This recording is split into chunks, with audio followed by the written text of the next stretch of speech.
Okay, so I just wanted to make a few points, and after this, I'm gonna have to do my damnedest to just um, stay away from my channel for a bit, possibly YouTube in general, kind of because of the state of mind I'm in, the state of mind that a lot of this stuff kind of puts me in.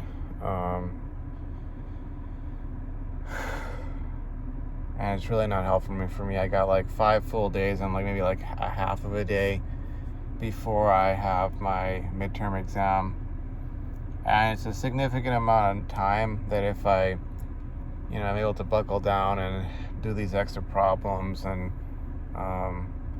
put together sort of an equation sheet and that sort of thing, I should go into the exam relatively well prepared, and maybe of all the bad things that's happened, I can have at least, one good thing occur where it's like, okay, at least I did well in my exam, or beat the curve or whatever.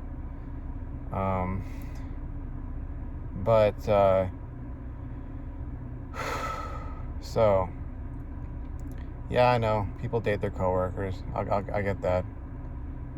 It sucks that you can't really control that when it's not working in your favor, but some of those kind of is what it is. Sort of, it sucks, but embrace the suck sort of a thing. But beyond that, it's a good thing that I've read Dangerous Personalities by Joe Navarro, and I have access to some of entrepreneurs in cars, his content, because he had a video. It was him and 2 other guys. I can't remember their names, but it was about narcissists, and I was looking into that again. I was looking into the covert narcissists and everything that happened with this girl. It's kind of there's the latter half, which is okay, here's how I reacted and how I should not have reacted, or how I should not have handled things. But keeping quiet about things would not have made it, okay. The job would not have been okay. It was a highly dysfunctional work environment. I'd already been dealing with harassment from another male coworker, who had recently just left the company. Luckily, it was at the point where I was finally starting to sort of rear my head and actually tell the management what was going on with him. And apparently, it turned out that they were on the verge of firing him because of his behavior, and he had stuff against the company or whatever the heck. But when it comes to the girl, my prognosis or diagnosis, but my conclusion with her is she's a covert narcissist. And I'm looking back on things now and going oh crap, why didn't I notice this before? Because it's sort of I got this same vibe with her that I got with the girl I referred to for several years as the one-itis girl. Going through this whole love bombing phase. Oh, you're the greatest thing ever. Oh, why can't I get a guy like you? Sort of a thing. She didn't literally say that, but it was sort of it's something that, how did the guy put it in the video? He said everything you're into, they're into as well. And, all these compliments and, just way too much for someone you've just met. It's not like someone you've been around or been with for 2 or 3 years and they're throwing a compliment your way or whatever. Because all this stuff went down over from what I can recall, a month and a half, maybe 2 months most time period, which is really not that long. Because first off, there was all that question about the whole rich husband dialogue or conversation. But then there was other times where we'd be sitting in the lab, and I hate having to rehash this because it kind of brings those feelings back. But where it'd be she'd want to hear what I was listening to on my phone, and then we put it on, and she'd be all over it and all over me, and oh, this is so funny, and was laughing at it and acting kind of like this girl who, oh my god, I finally have a connection with some girl. She's actually into the same things I'm into, and we're really vibing, and oh, could this be this girlfriend I've been looking for years? Blah blah blah blah blah, so on and so forth. And especially when they ask you like certain questions like about your religion or family background or finances, it almost seems like they're kind of, I mean, it gives you the impression they're looking into, the possibility of this and that with you. But, it was, I think the thing with me is that, for one thing, since I was so stoic to begin with, it was kind of like her being a covert narcissist. She looked at it as that much more of a challenge, that, okay, can I get something out of this guy, emotionally speaking? Well, I'm going to really work for it. And when I get that, sort of connection or that sort of vibe, then she would get that sort of like that hit, almost like a dose of heroin into her veins almost. And she really worked at it with me. She love bombed me again and again and again, just all sorts of things. Oh, I really love our teamwork, and so on and so forth, just to the max, bordering on the line of getting into something overtly sexual. And that got me hooked. That was the love bombing phase. Then the devaluing phase started when she basically, the point is, she got her narcissistic supply from me that she felt she was going to get, and it got to a point where there was nothing more for her to like work with. So then she started to switch over to the other guy. And in retrospect, I'm looking back and I'm like, that's not her boyfriend. That's not her boyfriend, okay? That's like giving that guy too much credit, or giving her too much credit that she could like lock down some guy and get him in a committed relationship. You know what I'm saying? And maybe the term boyfriend doesn't mean what it means to other people, but I'm looking from my angle, and it's like, he was the new narcissistic supply. She'd kind of exhausted me and was like, well, there's nothing more here. So it sort of began the devaluation period, where she started acting hostile to me and annoyed at me, and pointing out different things that were wrong about my work or whatever, trying to make me feel like crap, basically. And she succeeded at that. And I guess one thing that she didn't expect was that I would sort of jump the gun and sort of, okay, you know what, I'm not going to go through this devaluation. You can just discard me right here and now. I'm going to go to the management and escalate this, and possibly, bring something down on her, even if it was just her getting sat down and talked to. It doesn't look like they're letting her go, but anyways, so I kind of jumped that sort of stage to the discard stage. And of course, I think I kind of had this sense that after a point when things started moving away from the love bombing phase, and I started, kind of seeing her, drifting over to him and, moving out with him, that sort of thing. When I say moving out, like literally like going out the building together, that sort of deal.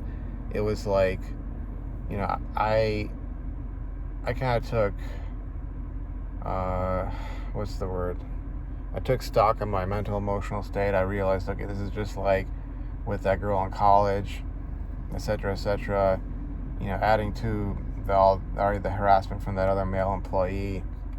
And I'm actually also getting yelled at by yet another male employee for something really stupid that was not my fault and was not my responsibility. I don't know why the hell he chose me to yell at.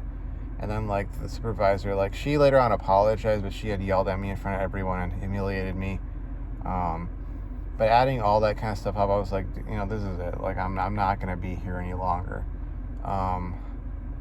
But then, you have that kind of fear of, like, if I lose this job, no paycheck, and you see all this stuff coming down the pipeline, and you think, like, oh, they'll still be here, all lovey-dovey and whatnot. And, truth is, somewhere along there, he's just not going to be entertaining to her anymore. It may, who knows, he may last longer than I did, because, he's got other things going on or whatever, but there will be, like, sort of a hard limit there.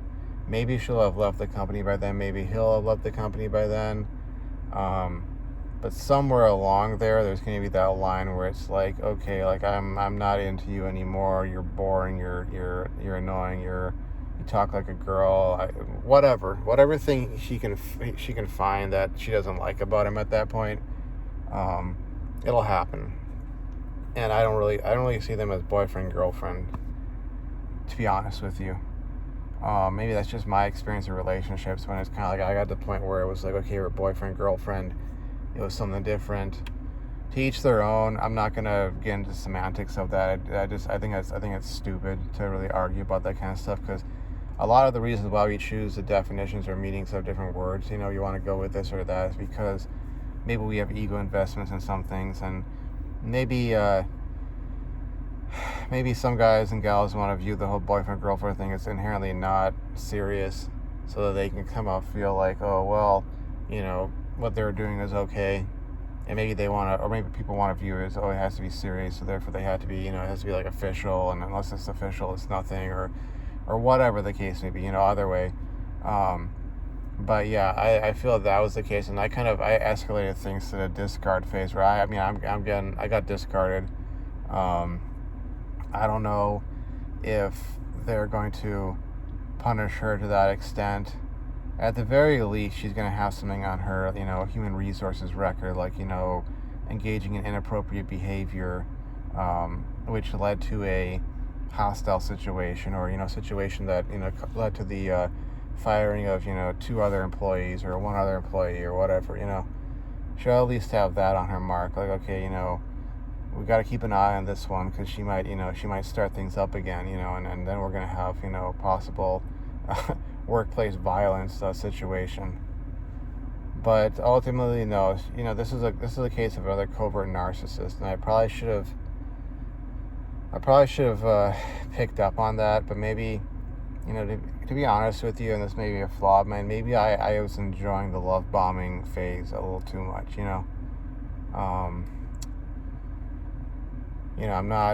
I'm not this guy who's going around, neck deep and what. Getting all this, positive female attention, women wanting to jump my bones left and right, and, in particular, the women that I actually would want.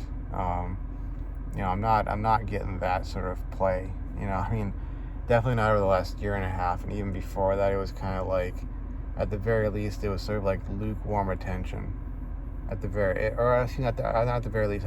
most, it was like lukewarm attention. And as such, it's like I'm in this state where it's like, it's almost like being, they use the expression being thirsty. It's kind of like being thirsty, and then you get this like, you get this jug of water tossed your way, and you're just like, you just down it all, one fell swoop, because it's like you're that deprived. But I also have to ask like myself other questions, like, okay, I'm sticking with this, that she's a covert narcissist. Okay, I see all these telltale signs, and I'm like sick and tired of stuff like this, which it's like if I explain this to other people, like not on this channel, not necessarily, but other people in general, they're just like, she did what to you? She said what to you? She acted like this, acted like that is screwed up. Even sometimes like my dad, ironically, like when I've explained stuff to him like this, he's kind of mentioned this to some of his coworkers, some of whom who are women, and it's potentially because they're a bit older, but they heard that story and they were, their eyes went kind of wide, like, what?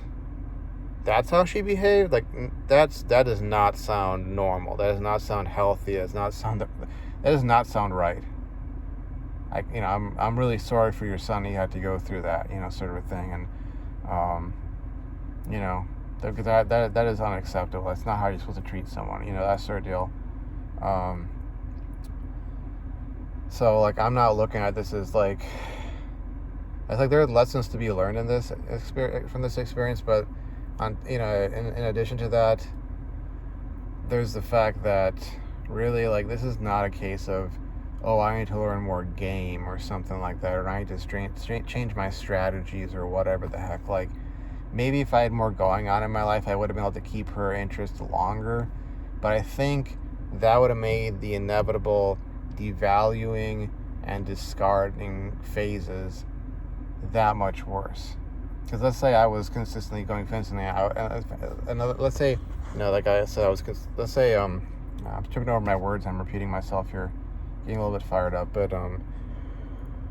take a deep breath, and let's say, start over, that I was consistently going fencing, and I was involved with these different martial arts, and I was winning medals in fencing, and I was,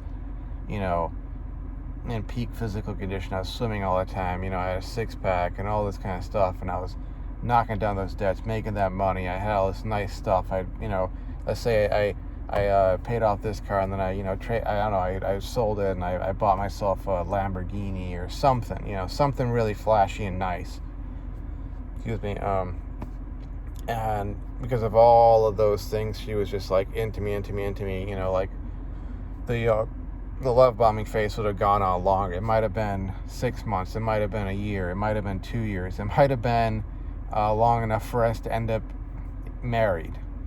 And then I mean, imagine going through the devaluing and discarding phases if I was married to her. That would be divorce. That would be like her taking every freaking thing from me.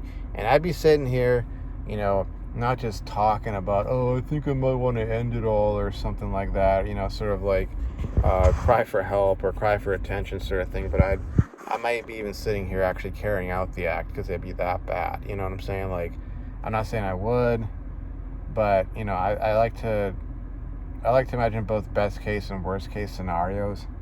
And worst case scenario would be that, you know, it had gone on so long that I got married to her, and then I found out, oh crap, she's a covert narcissist, and everything's stacked against me, and, you know, they're coming to kick me out of my own home and take my car, and I'm gonna be on the streets, and I gotta call my parents up at the age of, you know, 45 or 50 if they're still around, you know, or some relatives or so, and ask them to let me, you know, stay at their place because I don't have anything now. And yeah, we had 3 kids, and those 3 kids now hate me, and, you know, it's all these sorts of things that, you know, could have led into. And so in some sense, it's kind of a blessing in disguise that this sort of thing didn't work out. It really hurts. It really sucks. I don't like running through that image of me finding them sitting together, walking together, that sort of thing, because it was all like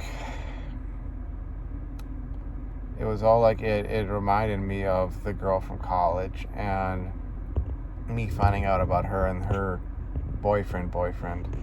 And that was far more like a serious, like their boyfriend sort of, you know, boyfriend girlfriend situation, because by the time I found out, I think it had been what was it? Was it in September or was it in October of 2017? So what is like about 6 to 7 months later. So like we're talking 6 to 7 months later is like long enough for you to say that it's boyfriend girlfriend, you know, at least in my estimation. If you're talking about someone who's just, you know, it's been like maybe 2-3 months maybe at most, or they've just actually started, you know, doing what they're doing, maybe even just a month,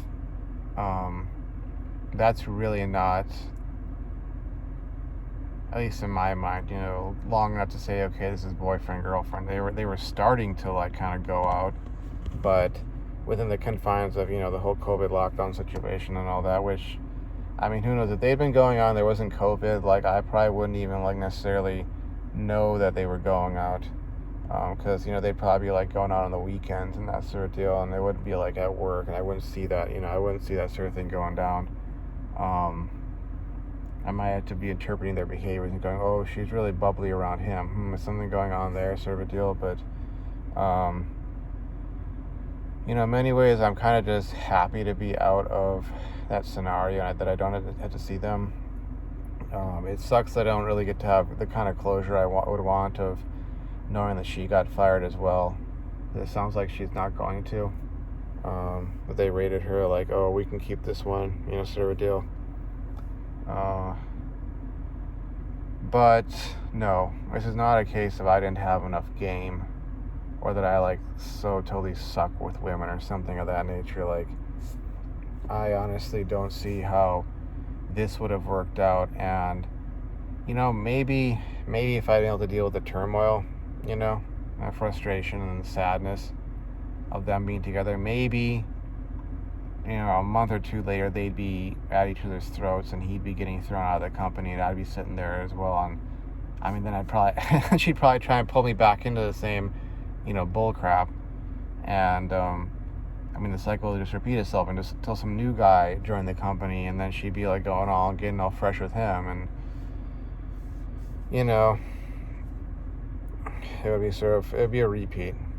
So it's kind of like it's a good thing I got out. Assuming I get that severance package and I get another job, it's going to be kind of awkward going back to the old company to a certain extent, but I'll prefer it. But I could probably take care of this entire student loan with that severance package and still have a bit of cash left after that. But Yeah, and I might even be able to get the car paid off by the end of the year, assuming I have a steady job.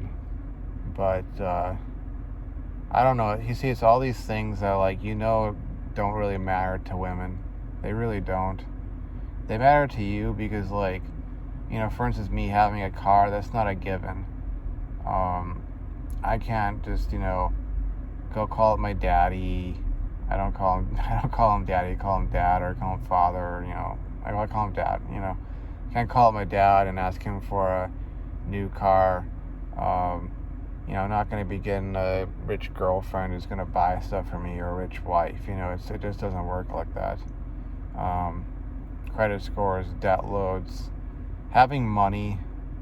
Having a lot of money would probably be the key to me being able to get out there and actually meet a lot of women and actually have a chance at a relationship, because I think it would allow me to be in enough social circles where I could kind of put myself in areas where there are, like, women who have similar interests. It's kind of like you go fencing, and fencing is one of those sports I definitely see, because it's very individualistic. They do have teams here and there, but, like,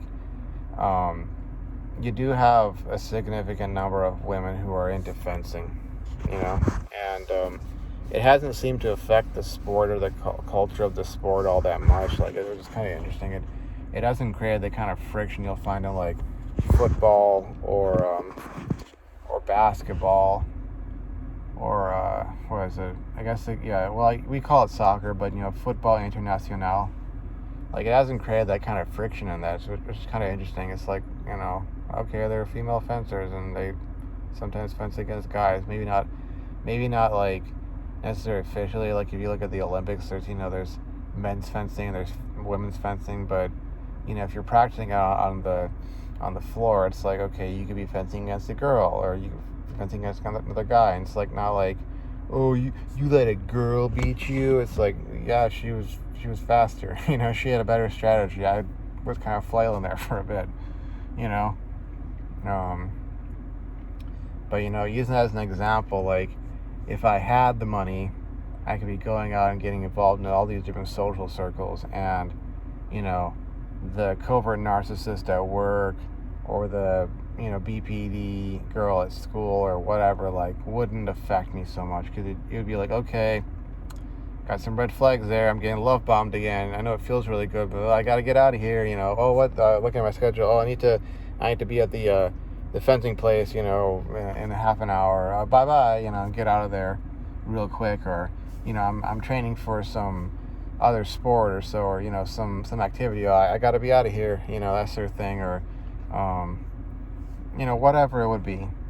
And it could be mountain climbing, it could be hiking, but I'd have enough going on that I could I could notice the red flags, use that red pill awareness, notice those red flags, and then get the F out of there, because that has been so much of the problem. Has been like, on some level I notice that something is wrong, but on another level, it's kind of like I almost enjoy the bad girls, and, I don't have another sort of outlet where I can be like, okay, just hold off for a few more hours and you can get out of here. You got your fencing stuff in the car. You head to this fencing center. You get it out of your system. You have a great night. You come back, take a shower, go to bed, that sort of thing. And it's almost like with investing, they'll say, like, diversify your portfolio so you can mitigate risk. Because it's sort of like this situation, like, if the only girls I'm around who are potentially single, who I'd be interested in, are at work, there's all these complications that can happen, as evidenced by this situation. And again, I will reiterate it for the umpteenth time. This is not me just trying to defend my ego, and maybe some people will say it is, but she had all these telltale signs of being a covert narcissist. And the thing that sucks on my part is that I didn't really have a strategy to react or respond to that, and I just basically got angry and got myself in trouble. And it's kind of unfortunate that it's almost like with these people who fall within that demographic of narcissists or BPD or so. It's not like you can, like, have them diagnosed and then have that diagnosis be like, be like a crime. Oh, the crime of not disclosing that you are in fact a covert narcissist, during the hiring process. It's not going to serve as grounds for dismissal, or termination of your employment. It's just like I don't know. It sucks because these are the folks who have caused me the most freaking problems in life. I've known plenty enough normal girls who, like I've said, they weren't into me. They were not into me, and it was like, I got over that. And the reason that none of you folks hear about this, or my dad doesn't know about this, my family doesn't know about those girls, is because I didn't have a problem with them. So only ones you have problems with that people will hear about. And then of course if they hear about it enough times, it's like, oh, they think you always have problems with women, and it's like, no, I just have problems with certain kinds of women, certain subsets, and it's not a matter of quality versus non-quality. It's like they fall within the demographic of a narcissist, or they fall within the demographic of a BPD, or histrionic, or whatever.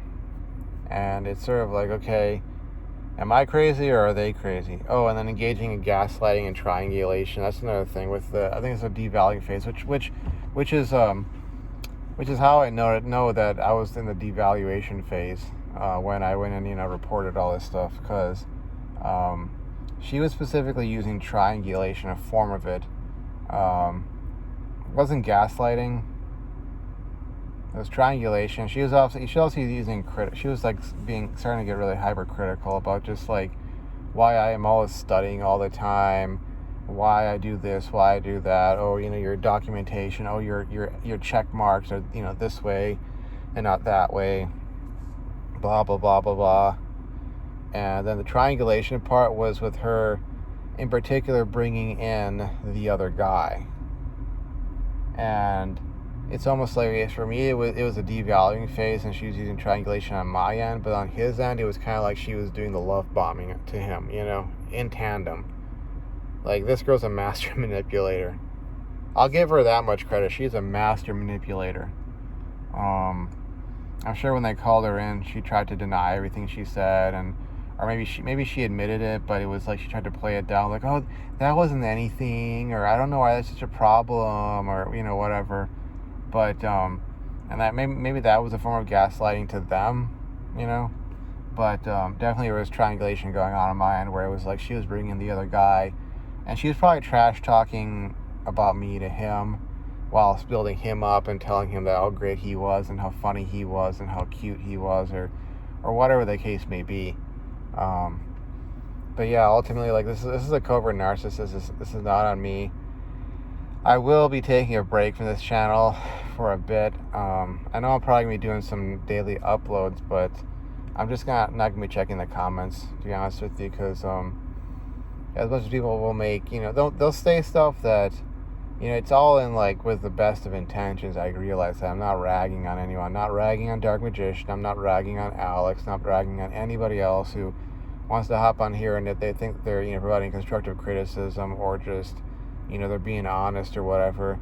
But, and honestly, like, what a lot of people say, it's based off of what's available to them. So maybe, like, up until, this video that I'm uploading, up until this point, maybe, like, okay, Dark Magician didn't know that, okay, this is what was kind of going on, here's what was happening, and throwing out these terms that I'm sure he's very familiar with. It sounds like, he's got like a psychology background, so if I throw out these sorts of terms, he'll probably be like, oh yeah, okay, if you're saying that was what was happening, then that makes sense, sort of a thing.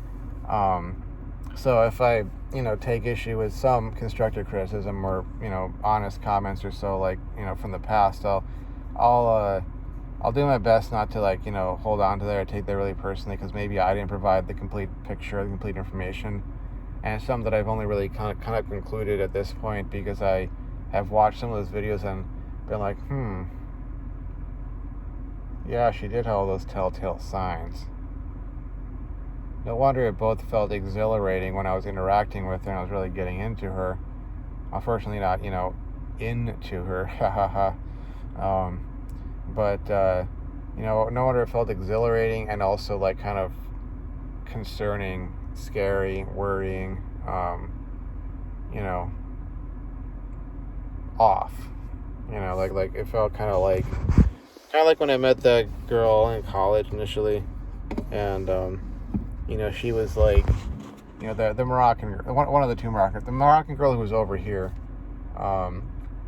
and she, was sitting there at this round table with us. I remember this moment. It's kind of burned into my memory, to put it lightly, but it's back when she wore the headscarf and all that, and we were introducing ourselves, and then she was like, "Oh, I'm from Morocco," and or there people were like, "Oh, where are you from?" "Oh, I'm from Morocco," and then I had maybe in retrospect it was like bad luck, or it was just like I didn't know it was coming down the pipeline, so it's kind of like you can't blame me for saying this. That some people would say it's stupid, but then I responded to that by, "Oh yeah, my girlfriend's from Morocco," and then it was kind of like she turned to me and it was like, "You have a girlfriend from Morocco? Why do you have to go all the way to Morocco to get a girlfriend when I'm here and I want an American boyfriend?" That exact expression. And in retrospect, looking back even beyond that, I remember times where it was like I actually had initially met her, but I hadn't conversed with her. But like at that point, all the way up to that point of the conversation, there were times where like she was definitely checking me out and throwing me eye wise and like really like giving me all the looks of that she was like into me. And it was sort of like that initial attraction of a narcissist for her potential supply. And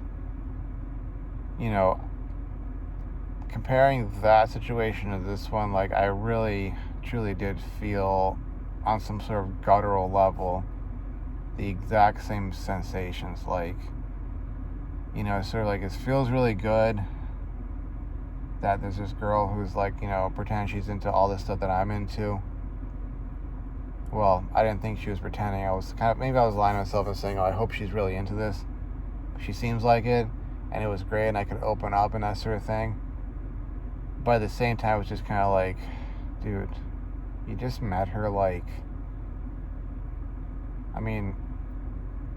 how long ago? Oh, maybe like 2 months ago, 3 months ago, and you didn't really have any interactions with her up until this point, so it's almost like you're finally actually getting to really truly work with her right now. So this is kind of technically speaking like you're actually meeting her right now, and she's already all over you like that. Like that's kind of weird. Like she can do that with you. How many other guys can she do that with? And this does not feel right. It does not feel right. It feels just like when that other girl was like, "Why the hell do you have to go get a girlfriend in Morocco when I'm here and I want an American boyfriend?" It was like, whoa, what? Look, lady, we just met, okay? Like, why are you proposing already, I don't even know you, Kind of like that. So, anyways, I'm going to try to make the best of this situation. Life kind of feels really screwed up right now. I'm only starting to really get back like taste for food. It was like for a while there now, even before all this actual stuff escalated, I'd say over the last month or so, food hasn't tasted really all that great. It's kind of like my sense of taste was going away. I was getting back that like depression again, because there was this time when there was a love bombing that was going on. I was feeling really great, and people would comment, "Oh, when you're working with this girl, you always have a smile on your face and you seem so happy and you're getting work done. You're just you're on cloud nine, so to speak." And I was really starting to feel like I was clicking with the group, and and I had a place there, and I had sort of an anchor there. The anchor would have been if I had a relationship with this girl. And now it's kind of like it's been the opposite. It's just been the complete opposite, and it's sort of like I got to keep the images out of my mind, and I just thought I had to not like be rehashing things, because it's gonna eat away at me. That I'm here right now, and dealing with all the stuff that I'm dealing with at this point, and it's sort of like, this will be another chapter of my life that I did not want to happen there, and who knows, in the future it could be used against me in some sort of hiring situation, or if I may want to make some big type of career move or whatever, if somebody wanted to do a psychological evaluation of me and they wanted to use this against me. But like I said, I'm going to try and stay away from the channel comments. I will be staying away from that sort of stuff. Not be really checking on my channel all that much. And yeah, this girl's a covert narcissist, and I'm not. There's things, like I said, that were on me or on my shoulders there. Like, I can see here's where my part was in it, and this is where I screwed up.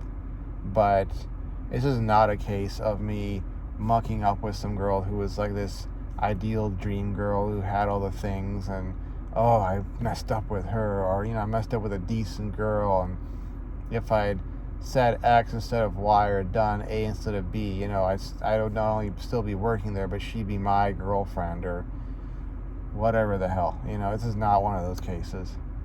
This is not going to go anywhere, and it's not going to go anywhere with that other guy either. I'm willing to bet, I'll just say fictional money, not real money, but metaphorically bet money that it's not going to go anywhere with them. Even to the point of like them getting into bed or something like that. I highly doubt that. Because of her being a covert narcissist. I know a lot of narcissists, they might sleep around, but in this case, it's kind of like in order for her to keep guys on the hook, she can't be giving it up to them. She has to be given that sort of impression of, I might give it up to you, but not that she is. So anyways, that's what I got to say for now. Gonna finish this up. It's gonna be almost 37 minutes long video. So anyways, stop recording, upload it, go home and get on with my day. So I'll see you folks around. Thanks for watching. Bye bye.